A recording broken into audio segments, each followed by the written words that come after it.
Hello நண்பர்களே, நம்மள பல பேர் பெரிய பெரிய விஷயங்களை பண்ணணும்னு நினைப்போம். ஆனால் நம்ம எல்லாருக்குமே இருக்கிற காமனான பிரச்சனை என்னென்னா ப்ரொக்ராஸ்டினேஷன். அதாவது நம்முடைய வேலைகளை செய்ய வேண்டிய நேரத்தில் செய்யாமல் அதை தள்ளி போட்டுக்கிட்டே இருக்கிறது. இந்த ப்ரொக்ராஸ்டினேஷனுங்கிற ப்ராப்ளம் நம்முடைய இம்பார்ட்டண்ட்டான ஒர்க்கை கூட செய்ய விடாமல் கடைசி நேரத்தில் தான் செய்ய வைக்கிது.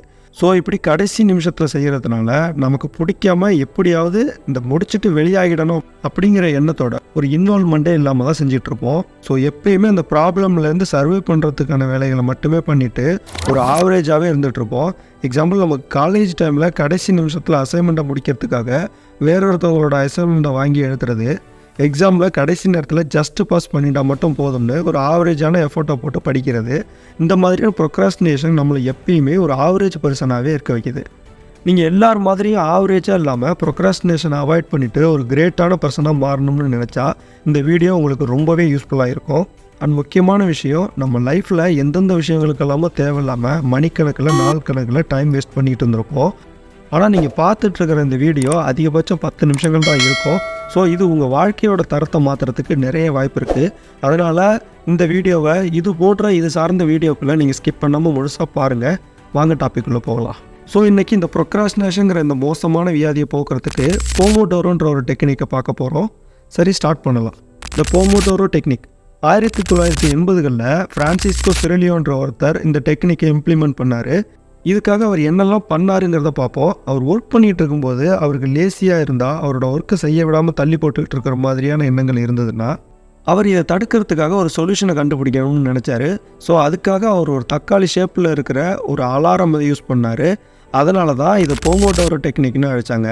ஏன்னா போமோடோரோனா தக்காளின்னு அர்த்தம் அந்த நாட்டு மொழிகளில். சரி, வாங்க இந்த டெக்னிக்கை எப்படி யூஸ் பண்ணுறதுங்கிறத பார்ப்போம். ஸோ இந்த டெக்னிக்கை யூஸ் பண்ணுறது ரொம்பவே சிம்பிள் தான். நீங்கள் எந்த ஒர்க்கை பண்ணாலும் அந்த ஒர்க்கை 25-25-25ன்னு 4ஆக பிரிச்சுக்கணும். இந்த 4 25 மினிட்ஸ் ஒர்க் முடிஞ்சதுக்கப்புறமா 5 மினிட்ஸ் பிரேக் அலோகேட் பண்ணிக்கணும். அதாவது ஒவ்வொரு 25 minutes work after 5 minutes break எடுத்துக்கோங்க. ஆனால் இந்த 4 25 மினிட்ஸ் முடிஞ்சதுக்கு அப்புறமா 15 to 20 மினிட்ஸ் லாங் பிரேக் எடுத்துக்கணும். நம்ம இப்படி பிரித்து வச்சிருக்கிற இந்த ஒவ்வொரு 25 மினிட்ஸும் தான் நம்ம போமோடோரோன்னு சொல்கிறோம். தென் நம்ம ஒரு டாஸ்க்கையோ அல்லது ஒரு ஒர்க்கையோ பண்ணணும்னு நினச்சா அந்த பர்டிகுலரான ஒர்க்கை பற்றி சின்னதாக ஒரு நோட்ஸை எடுத்துக்கோங்க. அண்ட் அதுக்கப்புறமா ஒரு 25 மினிட்ஸ் டைமரை செட் பண்ணிக்கோங்க. எக்ஸாம்பிள், நீங்கள் ஒரு அசைன்மெண்ட்டை பண்ண போகிறீங்கன்னா அந்த 25 மினிட்ஸ் செஷனில் நீங்கள் உங்களோட எல்லா டிஸ்ட்ராக்ஷனையும் அவாய்ட் பண்ணிவிட்டு கம்ப்ளீட் ஃபோக்கஸோட அந்த அசைன்மெண்ட் ஒர்க்கை மட்டும்தான் பண்ணணும். இந்த டிஸ்ட்ராக்ஷன் இல்லாமல் இருக்கிறதுக்கு உங்கள் ஃபோனில் இருக்கிற இன்டர்நெட்டை ஆஃப் பண்ணி வச்சுருங்க. இது உங்களோட நோட்டிஃபிகேஷனை வராமல் தடுக்கும். மேபி சைலண்ட் மோடில் போட்டால் கூட ரொம்பவே நல்லாயிருக்கும். அண்ட் கம்ப்ளீட் ஃபோக்கஸோட 25 மினிட்ஸுக்கு உங்கள் அசைன்மெண்ட்டையோ இல்லை ஒர்க்கு கம்ப்ளீட் பண்ணுறதுல மட்டும் உங்களோட கவனத்தை வைங்க. தென் 25 மினிட்ஸ் கம்ப்ளீட் ஆனதுக்கு அப்புறமா 5 மினிட்ஸ் பிரேக் எடுத்துக்கோங்க. ஏன்னா இப்போ நீங்கள் சக்ஸஸ்ஃபுல்லாக ஒரு போமோடோரோ செஷனை கம்ப்ளீட் பண்ணிட்டீங்க. இந்த 5 மினிட்ஸ் பிரேக் முடிஞ்சதும் திரும்ப 25 மினிட்ஸ் செட் பண்ணிக்கோங்க. தென் ஃபுல் ஃபோக்கஸோட அந்த அசைன்மெண்ட்டை கம்ப்ளீட் பண்ணுறதுக்கான வேலைகளை பாருங்கள். தென் அதுக்கப்புறமா 5 மினிட்ஸ் பிரேக் எடுத்துக்கோங்க. இப்படி எல்லா போமோடோரோ செஷனும் கம்ப்ளீட் பண்ணதுக்கு அப்புறமா ஒரு 15 மினிட்ஸ் லாங் பிரேக் எடுத்துக்கோங்க. தென் இப்படி ஒவ்வொரு போமோடோரோ 5 மினிட்ஸ் பிரேக்லேயும் நீங்கள் எழுந்து வாக்கிங் பண்ணலாம், இல்லை பாடி ஸ்ட்ரெச்சிங் பண்ணலாம், இல்லை கொஞ்சமாக தண்ணி குடிக்கலாம். இந்த மாதிரி ஏதாவது ஒரு வழியில் உங்களை ரிலாக்ஸ் பண்ணிக்கலாம். ஆனால் இந்த 5 மினிட்ஸ் பிரேக்கில் மொபைல் பார்க்குறதோ, டிவி பார்க்குறதோ, கால் பண்ணி ஃப்ரெண்ட்ஸ் கிட்ட பேசுகிறதோ, இந்த மாதிரியான ஆக்டிவிட்டிகளை நீங்கள் பண்ணிடவே கூடாது. ஏன்னா ஜஸ்ட் 5 மினிட்ஸ் தானே அப்படின்னு மொபைலை எடுத்து சோஷியல் மீடியா பக்கம் போனீங்கன்னா நீங்கள் திரும்ப ஒர்க் ஸ்டார்ட் பண்ணும்போது அசால்ட்டாக அரை மணி நேரத்துலேருந்து 1 ஹவர் வரையும் டைம் பாஸ் ஆகியிருக்கும். ஸோ போமோடோரோ செஷன் நடுவில் இருக்கிற பிரேக்கில் உங்கள் ஃபோனை யூஸ் பண்ணுறதை கண்டிப்பாக நீங்கள் அவாய்ட் பண்ணிவிடுங்க. இதில் ஒரு இம்பார்ட்டண்ட்டான விஷயம் என்னென்னா, இந்த 25 மினிட்ஸ் செஷனில் உங்களோட ஒர்க்கில் மட்டும் கான்சன்ட்ரேஷன் பண்ணுங்கள். அதை விட்டுட்டு இந்த 25 மினிட்ஸ் கம்ப்ளீட் ஆகிடுச்சா அப்படின்னு டைமரையே செக் பண்ணிக்கிட்டு இருக்காதீங்க. ஸோ இந்த மாதிரி உங்கள் டைமரை அடிக்கடி செக் பண்ணாமல் இருக்கிறதுக்கு ப்ளே ஸ்டோர்லேயே இருக்கிற ஏதாவது ஒரு போமோடோரோ டைமர் ஆப்பை இன்ஸ்டால் பண்ணிக்கோங்க. இல்லை உங்கள் மொபைல்லையே 25 மினிட்ஸுக்கு அலாரம் செட் பண்ணி விட்டுடுங்க. ஏன்னா நீங்கள் அலாரம் செட் பண்ணிட்டீங்கன்னா நீங்கள் டைமரை செக் பண்ண வேண்டிய தேவையே இருக்காது.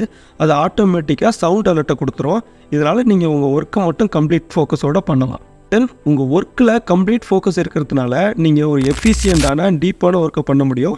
இந்த டெக்னிக்கை நீங்கள் இப்போ தான் ஃபஸ்ட்டு டைம் கேட்குறீங்கன்னா இது ரொம்பவே சிம்பிளாக தானே இருக்குது, இதெல்லாம் ஒர்க் ஆகுமா அப்படின்னு உங்களுக்கு ஒரு டவுட் வரலாம். ஏன்னா ஸ்டார்டிங்கில் இந்த டெக்னிக் பற்றி தெரிஞ்சிக்கும் போது நானும் அப்படி தான் ஃபீல் பண்ணேன். ஏன்னா நான் இன்ட்ரெஸ்டடாக இருந்தேன்னா இந்த டைமில் 25 மினிட்ஸை விட அதிகமாக ஃபோக்கஸோடு என்னால் ஒர்க் பண்ண முடியும். ஸோ ஏன் அந்த கண்டினியூட்டியை ஸ்பாயில் பண்ணணும்னு இந்த டெக்னிக்கை அதிகமாக யூஸ் பண்ணுறதை விட்டுட்டேன். அதுலேயும் இந்த போமோட்டோரோ டெக்னிக்கை யூஸ் ப்ரிப்பேர் பண்ணுற டைமே அதிகமாக இருக்குதுன்னு நினச்சேன். ஆனால் இந்த டெக்னிக் எப்போ நமக்கு ரொம்பவே யூஸ்ஃபுல்லாக இருந்ததுன்னா, என்னைக்காவது ஒரு நாள் நம்ம ரொம்பவே லேசியாக இல்லை ஏதாவது ஒரு பெரிய ஒர்க்கை பண்ணணும், ஒரு பெரிய டாஸ்க்கை தள்ளி போடணும், சோம்பேறித்தனமாக டிமோட்டிவேஷனாக இருப்போம் இல்லையா, அந்த மாதிரியான டைமில் தான் இந்த டெக்னிக் வந்து ரொம்பவே யூஸ்ஃபுல்லாக இருந்தது. ஏன் இது ப்ரொக்ராஸ்டினேட் ஃபீல் பண்ணும்போது இது யூஸ்ஃபுல்லாக இருக்குன்னா, இது நம்ம ஜென்ரலாக ப்ரொக்ராஸ்டினேட் பண்ணுறதுக்கு இருக்கிற 2 மெயின் ரீசனை ஓவர் கம் பண்ணுறதுக்கு ஹெல்ப்பாக இருக்குது. யூஸ்வலாக நம்ம ஒரு விஷயத்தை பண்ணாமல் தள்ளி போடுறதுக்கு 2 காரணங்கள் இருக்கும். அதில் நம்பர் 1 அது ரொம்ப பெரிய டாஸ்க்காக இருக்கும். நம்பர் 2 இதை பண்ணால் நமக்கு ரொம்ப டைம் எடுக்குமோ அப்படிங்கிற ஒரு சோம்பேறித்தனமான ஃபீலிங் இருக்கும். இந்த பெரிய டாஸ்க்குன்ற ஃபீலிங்கும் அதிகமாக டைம் ஆகுங்கிற ஃபீலிங்கும் போயிடுச்சுனாலே நம்ம ப்ரொக்ராஸ்டினேட் பண்ணாமல் நம்ம ஒர்க்கை நம்ம டிசிப்ளினாக செய்ய முடியும். அதுக்கு தான் இந்த போமோட்டோரோ டெக்னிக் ஹெல்ப் பண்ணுது. ஏன்னா இந்த போமோட்டோரோ டெக்னிக்கை யூஸ் பண்ணும்போது அது எவ்வளோ பெரிய டாஸ்க்காக இருந்தாலும் நம்ம ஒரு 25 மினிட்ஸுக்கு தான் ஒர்க் பண்ண போகிறோங்கிற ஒரு மைண்ட் செட்டுக்கு வந்துடுவோம்.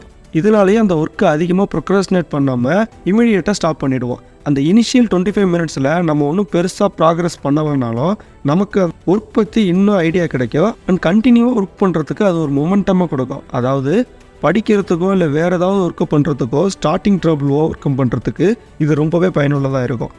அந்த இனிஷியல் 25 மினிட்ஸ் முடிஞ்சதுக்கு அப்புறமா நீங்கள் பிரேக் எடுத்துக்கிட்டாலும் சரி எடுத்துக்கலனாலும் சரி கண்டினியூவாக உங்களால் ஒர்க் பண்ணணுங்கிற ஃபீலிங் இருந்ததுன்னா நீங்கள் பிரேக்கை கூட எடுத்துக்காமல் அந்த ஒர்க்கை கண்டினியூ பண்ணலாம்.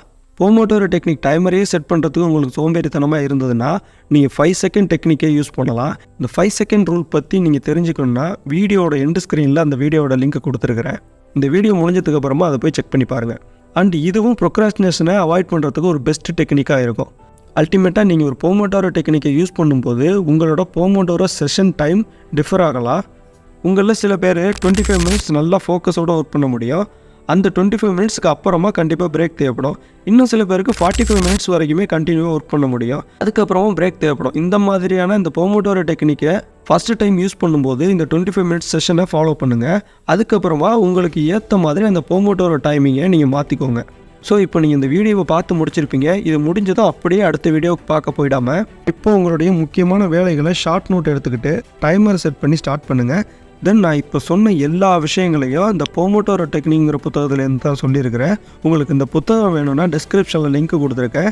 அண்ட் இந்த மாதிரியான பயனுள்ள வீடியோக்களை பார்க்கணுன்னு நினச்சா இந்த வீடியோவை லைக் பண்ணிட்டு சேனலை சப்ஸ்கிரைப் பண்ணிக்கோங்க. Reset your life. நன்றி.